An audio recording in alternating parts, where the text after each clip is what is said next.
بسم الله والصلاة والسلام على رسول الله. D'abord, je remercie l'association de l'histoire de m'avoir depuis cette honneur de m'inviter pour parler des sujets qui nous intéressent le plus, particulièrement celui de la renaissance de la profession à travers la promulgation de la loi 80.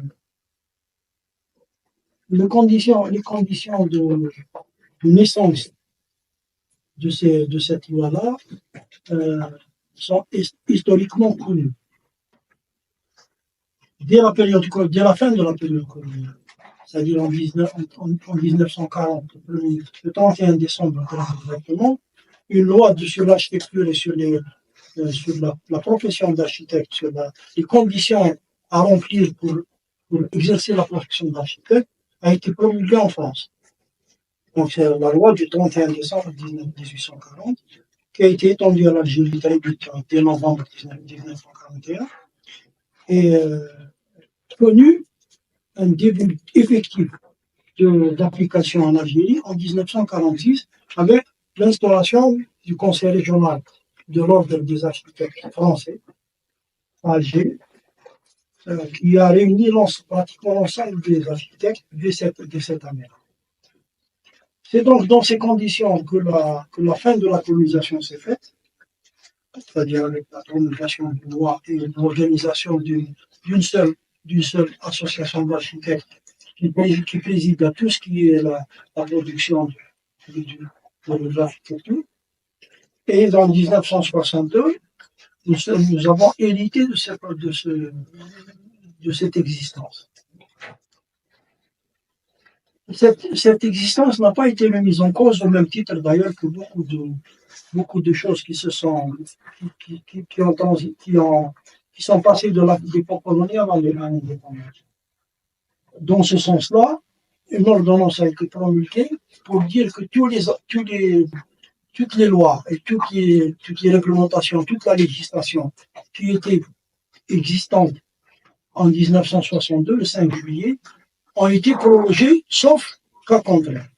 Le cas de l'architecture a été clairement mentionné dès janvier 63. Le Conseil de l'ordre a été réuni et reconstitué avec les quelques architectes qui restaient. En 1963, en janvier 63, la liste est établie sur le journal officiel. Il y avait 11 architectes à travers tout le pays. 11 architectes en exercice, déclarés. Peut-être que quelques-uns se sont cachés, mais la quasi-totalité des architectes qui travaillent en Algérie sont partis. Dans cette liste-là, il y avait 2 noms de musulmans. Le premier est celui que vous connaissez, le deuxième est celui que vous connaissez. Donc il y a eu 2 architectes qui sont sur la liste des architectes agréés en 1963, arrêté. Donc l'arrêté du 15 janvier 63 porte en création du Conseil provisoire de l'ordre des architectes en Algérie. La liste est donnée, donc la liste des 11 noms, 7 qui existaient déjà, Bétoli, Biancar, Chaland, Lertuilière, Maliolo, Roman, Xavier Salvador. Xavier Salvador, c'est l'architecte de l'école Khababa et de la Fouta. Font partie du nouveau conseil qui est complété par M. Ben Smaï Ali à Alger, Bouchama, ils ont écrit Bouham, Bouchama Abdelrahman à Alger, Di Martino Nicolas à Alger, Gardinier Marcel à Alger. Donc Bouchama est connu puisqu'il a vécu physiquement et professionnellement jusqu'en 84. En 84, plus exactement. Il dit Ben Smaïa est apparu sur cette liste, ensuite il a disparu.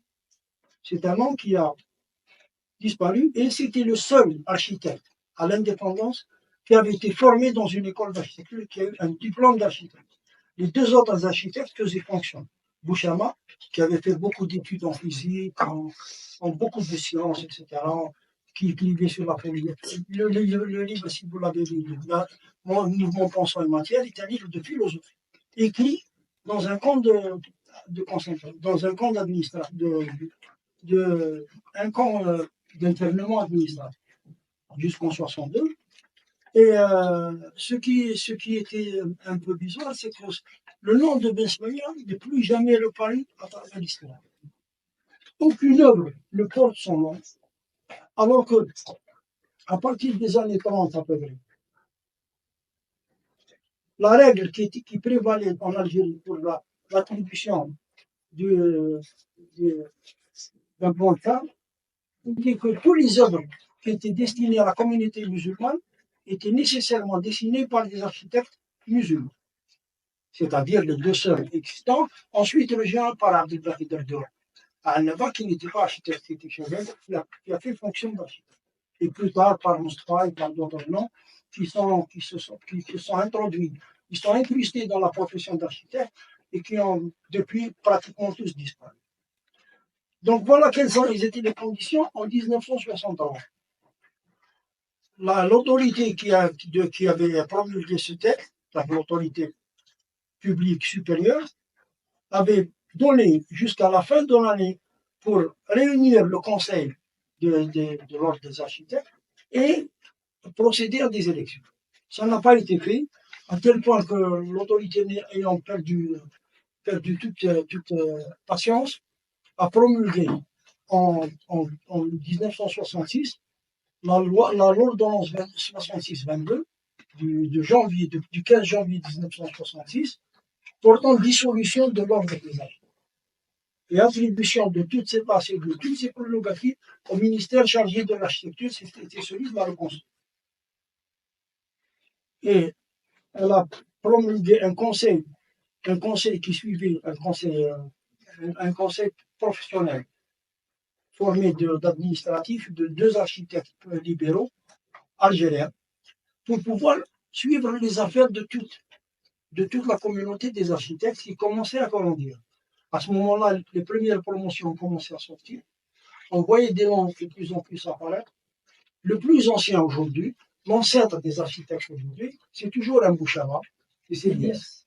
Liès Bouchama est le premier architecte diplômé en Algérie, de l'école de Bonn. Après, probablement Ben Smaïa.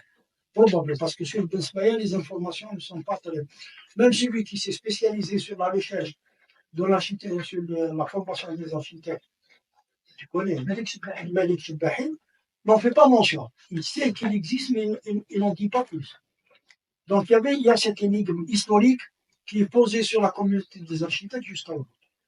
À partir de 1966, les architectes ont commencé à dépendre complètement du ministère chargé de l'architecture, c'est-à-dire celui de la reconstruction et plus tard celui de l'habitat.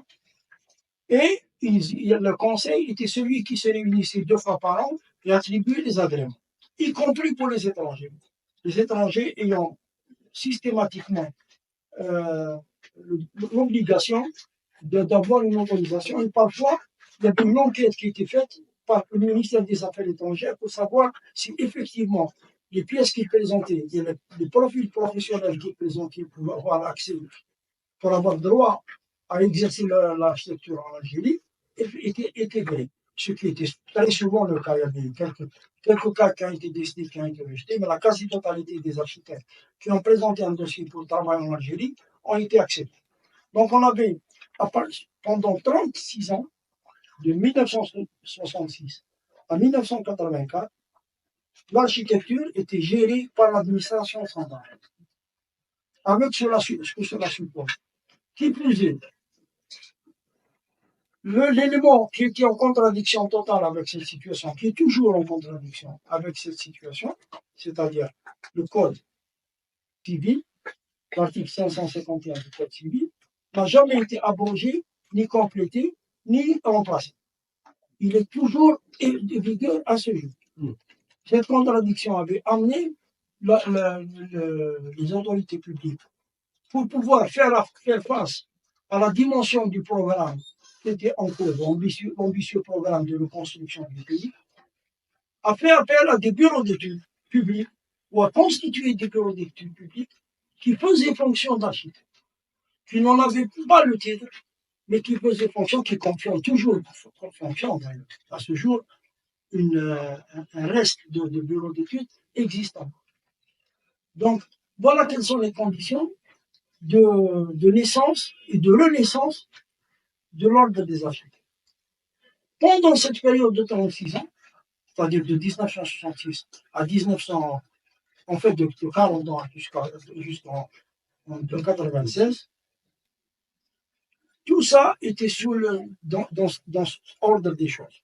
Alors, la seule palette intermédiaire qui pouvait éventuellement faire d'abord à la fois une représentativité des architectes, l'amener leurs revendications auprès des autorités et organiser la profession et la venue des jeunes de plus en plus nombreux dans la profession, c'était l'Union des architectes.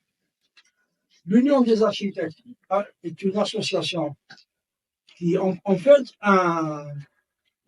une organisation de masse du FLN. Elle est née dans cet esprit-là et elle est restée jusqu'à sa dissolution en 1985. L'Union des architectes était d'abord un encadrement politique des jeunes architectes algériens, des architectes algériens d'une manière générale. Et un vis-à-vis avec le ministère, notamment à partir du début des années 80, lorsque les choses ont pris une dimension carrément de conflit. L'Union des architectes a réussi à réunir son congrès constitutif en mars 81. À partir de cette période, a été issu un conseil national dont était membre Bouchara, Abdelrahman Bouchara. Mais il y avait aussi des noms comme Garouche, comme Zorba, Et ce qu'il faut dire, c'est que cette jeunesse des années 60, c'est elle qui est arrivée aux commandes de l'Union des architectes, en opposition totale avec les gens qui étaient représentatifs du FLN, soit de manière consciente, soit de manière inconsciente. Donc, ils jouaient le jeu du FLN. Quand je vous racontais tout à l'heure une anecdote justement lors des élections. Et donc, cette jeunesse est celle qui a provoqué les premiers troubles universitaires en 1967 à la fac d'Alger, à partir de l'école des Beaux-Arts. Les noms étaient connus: Gerrouj, Bilik-Sirgid, Ajmani, Mehdi Zorba, notamment. Il y en avait d'autres. Il y en avait d'autres qui étaient vraiment ceux qui ont commencé à contester l'enseignement du Beaux-Arts avant même que la révolte de mai 68 se éclate à Paris. Et justement, dans les mêmes conditions, l'enseignement des Beaux-Arts de Paris avait fait que l'école des Beaux-Arts a éclaté en ce qu'on appelle les unités pédagogiques d'architecture, les UPA. Il y en avait eu 7 de créés dès le départ. Et donc, ils ont pris en charge une certaine manière de redéployer l'enseignement dans l'architecture et surtout l'introduction des sciences annexes comme la sociologie, comme la construction, comme beaucoup de choses qui ont commencé à... Malheureusement, pour nous, cette réforme, elle a abouti 4 ans plus tard, en 1970, avec la création de l'EPO et la promulgation d'un nouveau programme construit essentiellement par des Suisses, sur la base de ce que sont toujours les écoles polytechniques suisses, les polytechniques, ce qui d'abord explique l'appellation de l'EPO. L'EPO est une école polytechnique sur le modèle des Suisses, avec des systèmes de modules, de prérequis, etc., qui a été construit. Le programme qui avait été construit en 1975, en tout cas généralisé en 1975, était exactement celui-là. L'Union des architectes, avec ces éléments-là, avec d'autres encore qui ont commencé à la rejoindre de façon très importante, au congrès constitutif de mars 1981, il y avait à peu près 500 architectes présents dans la salle. L'anecdote que je voulais vous appeler pour dire un peu comment était construit subtilement les tiraillements entre la tendance FLN et la tendance progressiste, c'était pendant les élections. Mehdi Zorba avait été désigné président de la commission de préparation des élections au sein de l'UE. Donc, Roumaï voulait favoriser Le principe du vote, c'est le principe de la liste du lieu. Il y a 7 postes à pourvoir, on vous présente 14 noms, ceux qui ont le plus de voix seront élus. Donc, ça favorise les inconnus. Les gens qui ne sont pas connus, ça laisse pas voter. Donc, le FLS, ce qu'il voulait, c'était justement favoriser complètement ces inconnus-là. En disant, c'était comment il s'appelle, celui qui était accusé originaire de cette île. J'ai oublié son nom.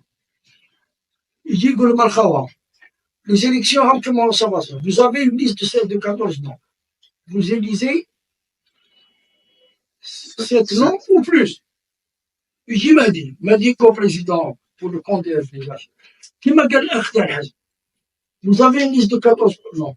Vous pouvez élire 7 noms. Vous pouvez en élire moins. C'est-à-dire qu'il ne favorisez, ne donnez pas des voix à des gens que vous connaissez. Et finalement, il y a eu un brassage assez subtil, par miracle, entre les deux tendances, où il n'y a pas eu de conflit à l'intérieur de l'Union. Il n'y a jamais eu de conflit véritable entre 1980 et 1985 en ce qui concerne jusqu'à sa dissolution. Mahdia a été dissoute et prise dans un brassage plus important qui s'appelait l'UNIASA, qui a fait que ça a complètement été dissous. Elle a été recréée en tant qu'association à partir de la promulgation de la loi sur les associations en 1988-89. Elle s'appelle toujours, elle existe toujours, théoriquement, elle s'appelle l'Union des agents. Donc, c'est ce creuset de lutte qui a été utilisé pour pouvoir faire passer le message des architectes, et notamment, l'Union des architectes a réussi en 1983 à faire convoquer Ghazali, qui était à l'époque le ministre de l'Habitat. Il a été convoqué au Palais Hérodius pour être confronté aux architectes, au Conseil national de l'Union des architectes. Et Boujama avait tenu un discours, il aurait dû être enregistré malheureusement. C'était pas le réflexe à cette époque-là. Et à tel point que Ghazali a dit, Monsieur Boujama, vous venez de prononcer un discours politique. Et Boujama a dit, oui, c'est un discours politique.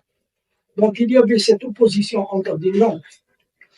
Ghazali était connu à cette époque-là pour avoir eu l'idée de faire des catalogues d'architectes. Je ne sais pas si vous en souvenez, en tout cas les plus âgés.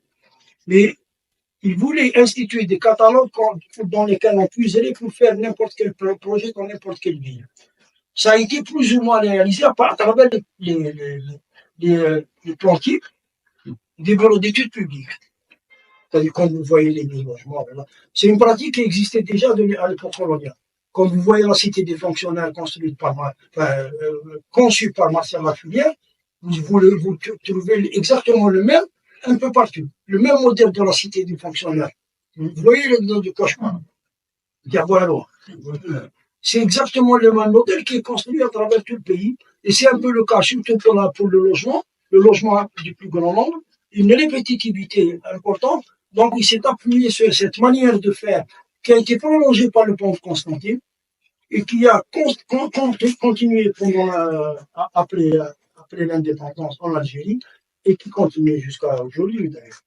Donc, c'était cette idée de l'architecture conçue comme étant un élément à reproduire qui faisait que l'on s'opposait aux gens qui ont été les porteurs pour pouvoir faire en sorte que l'originalité prime, ce qui a été très, très rarement le cas. Donc, on y reviendra sur probablement tout à l'heure pour la qualité de la production architecturale. Mais voilà quelles sont les conditions dans lesquelles est né et rené l'ordre des architectes. Quelles sont, c'est le produit non seulement d'une renaissance, mais surtout d'une lutte, de l'aboutissement d'une lutte qui a commencé en 1970 à peu près, avec la création de l'EPO, et qui s'est poursuivie jusqu'à aujourd'hui. Jusqu'en 1994 en tout cas. Alors, le retour de l'ordre des architectes n'a pas été dicté uniquement par les buts ou par la capacité de prendre en charge de l'architecture, mais l'a été par d'autres mesures qui n'ont jamais été avouées, qui sont notamment celles du FMI. Mais bon, ça c'est Il y a pas de démonstration à cet égard. Il y a des paroles. Celui qui a préconisé l'idée de l'ordre des architectes, l'a entièrement écrit Layarnou, je sais que qui était un sous-directeur de l'architecture au ministère de l'Habitat. Donc, il a puisé systématiquement dans différentes lois, et notamment la reconduction de ce qu'il y avait déjà, notamment pour ce qui est du code professionnel, et ce que tu viens de dire, c'est-à-dire le CAUE, le comité d'architecture, d'urbanisme et d'environnement bâti, qui est un pompage de la loi de 77 en France. En France, la même législation de 1940, n'a été révisée qu'en 1977. Le 3 janvier 1977 a été promulguée la nouvelle loi sur l'architecture en France. Elle contenait exactement ce que nous avons appris dans le CAU, le comité d'architecture, d'urbanisme et d'environnement, qui a été très efficace en France et qui malheureusement n'a jamais fonctionné, sauf pour servir de prétexte pour faire des choix de terrain. Souvent, des autorités locales et même publiques nationales faisaient le choix de terrain en s'appuyant sur ce qu'il appelle le comité d'architecture, d'urbanisme et d'environnement. Voilà à peu près la jeunesse de ces deux. En ce qui concerne l'ordre des architectes issu de la loi 94, malheureusement, il est parti sur une maison blanche. D'abord, il faut dire que le ministère a promulgué la loi, enfin l'État a promulgué la loi 94, et jusqu'à la fin de 95, rien ne se faisait. À tel point que nous avons pris l'initiative à ce titre d'organiser un congrès, une réunion, une réunion, il y a un autre terme. Non, une assemblée des architectes pour mettre en place les conditions d'élection des représentations. Le ministère de j'en avais même fait des chemises tutoires. Il y avait des chemises avec assemblée constitutive, etc. On avait tout préparé. À la dernière minute, le ministère, quand il a vu qu'il était pris en vitesse par notre initiative, je pense qu'il y en a eu d'autres, il a tout de suite appelé à créer les instances le comité d'installation des instances du comité de l'ordre, du conseil de l'ordre. Et donc, très vite, des élections locales ont été organisées. Il y a un comité de 5 qui a été installé à Alger, qui présidait à cette installation des instances de l'ordre. Il a bien fait son travail, à tel point que fin 1996, le Conseil national a pu réunir l'Assemblée nationale des architectes, l'Assemblée constitutive, et procéder aux élections des instances de l'ordre, qui sont le Conseil national et le Conseil régional. Vous vous rappelez que le Conseil était régional, et ça avait été un des éléments qui avait plus ou moins poussé à la dislocation de l'ordre, des instances de l'ordre. Donc, le conflit a commencé très vite. En 1997, il y avait déjà deux clans au sein même du Conseil national, complètement opposés, et ce sont pratiquement les mêmes clans qui sont avec quelques variantes, Talbi-Abad, Bembolid, etc., Shawada. Mais les deux éléments essentiels d'opposition sont restés tels quels jusqu'en 2012. En 2012, avec des prérogatives prises par le ministère de l'Habitat, sous l'autorité du ministre, on a réussi à installer un comité des 15 qui a réuni les conditions pour pouvoir organiser une assemblée générale et une réélection, ce qui a été le cas en juin 2013. Et à partir de ce moment-là, le problème, on avait d'abord, ce même comité avait préconisé la possibilité de passer à des comités régionaux de wilaya, ce qui a été adopté et ce qui a apaisé considérablement les choses. et puis en sorte que le nombre de participants soit plus nombreux et plus diversifié, et donc plus apte à l'écoute. Voilà donc quels sont les éléments essentiels de la transition professionnelle vue sur le cadre de la législation et de l'organisation depuis 1940, 1946 plus exactement, jusqu'à 1980, jusqu'à 2012. Je vous remercie. Monsieur.